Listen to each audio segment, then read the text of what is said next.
Hello, Happy New Year everyone!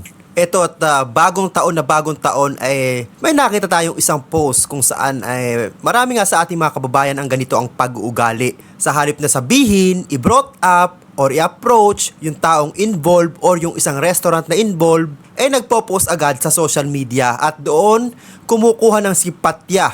Sabi nga nitong si Kabayan, ang post na ito ay sa Kuwait. Itong post na ito ay sa group ng Salmiya Partition. Sabi nito ni Kabayan, shoutout sa nagtitinda sa Kabayan ng kakanin. Yung bilo-bilo nyo po, di makain, amoy sunog at puro kamote. Lumaban po kayo ng patas. Ngayon lang to binili, sabi ni ate. Mainit-init pa, oo nga, mainit-init pa. Pagkaamoy sunog niya. Tapos may naka-emoticons na, yan, galit. Ito po ang restaurant na tinutukoy ni Kabayan ay hindi naman pinangalanan. Pero dahil nga, obviously, yung pinakita sa picture nitong si Kabayan ay katulad nitong ipapakita nating video kung saan inadmit nga nila na sa kanila mismo nang galing or sa kanila mismo binili itong sinasabi ni Kabayan na bilo-bilo na mayroong sunog na kamote. At kung ano nga ang naging tugon na may-ari ng restaurant na ito, panuorin natin ang video ito. Okay na? O ayan, Inday. Kung sinabi mo agad na may mali pala sa ginawa namin, edi natapon na agad to. Wisit ka, papasikat kang hayop ka. O ayan, Sayang lalagyan, sir. mainit pa. O, Galit ka na ate. tapon na natin to. Sino kasi nag-post ng magandang babaeng yan? Yung maitim ang mukha na parang akala mo'y kamuting kahoy ang balat. Kumakain naman siya ng ano bulbula. Di kung sinabi mo agad, hindi ka na lang Andyan ako sa gilid niya na bumili siya eh. Nakita ko naman sa CCTV, di Oo, ba? kilala ko yan eh. May ano ba, sir? May kaso yung pala ng puri, di ba, sir? Di, wala naman siyang sinabi. Wala naman siyang sinabing tindahan. Clear ko lang ha. Wala siyang sinabing tindahan. Pero dahil kilala ko siya, syempre kilala ko kung sino nag-message, kung sino nag-comment, kung sino nag-post-post. Ang concern ko lang, kapwa Pinoy ka, dapat nagsabi ka na diretso. Di ka na nagpapasikat. Sir, Okay? wait lang po, sir. Ano dito? Yan, pinagtatapon na namin, Inday, ha?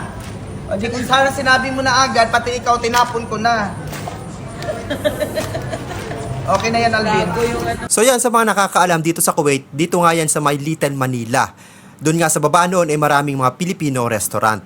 So nag-a-agree tayo dito sa sinabi ni, di ko alam kung owner to o nagtatrabaho mismo doon sa restaurant, na sana in-approach na nga lang sila para at least na-address yung issue personally. Alam nyo bang gustong-gusto yan ng mga may-ari ng restaurant kung sasabihin nyo sa kanila personally yung naging problema or naging experience nyo sa kanilang mga restaurant. Hindi yung dadaanin natin sa social media at doon tayo magpo-post, magrarant. Isipin po sana natin na makakasira tayo ng negosyo ng ibang tao.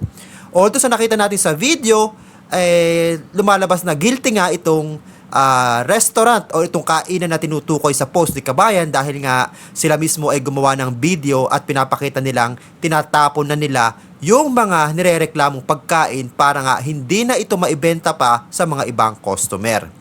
Pero sana po mga kababayan, wag nating ugaliin yung ganitong klaseng mentality na idadaan natin sa social media. Hindi po lahat ng bagay kailangan idaan natin sa social media. Mas maganda pa rin po or mas mainam na kausapin natin mismo yung tao para ma-deliver natin na maayos yung ating concern at para mas maayos din nila yung kanilang serbisyo. At kung nagustuhan mo ang videong ito at bago ka pa lamang dito sa aking YouTube channel, ay ini-invite kita mag-subscribe at pahit na rin ang notification bell para lagi kang updated sa mga viral video at mga balitang OFW na i-upload natin dito sa ating YouTube channel. Maraming salamat sa iyong panonood.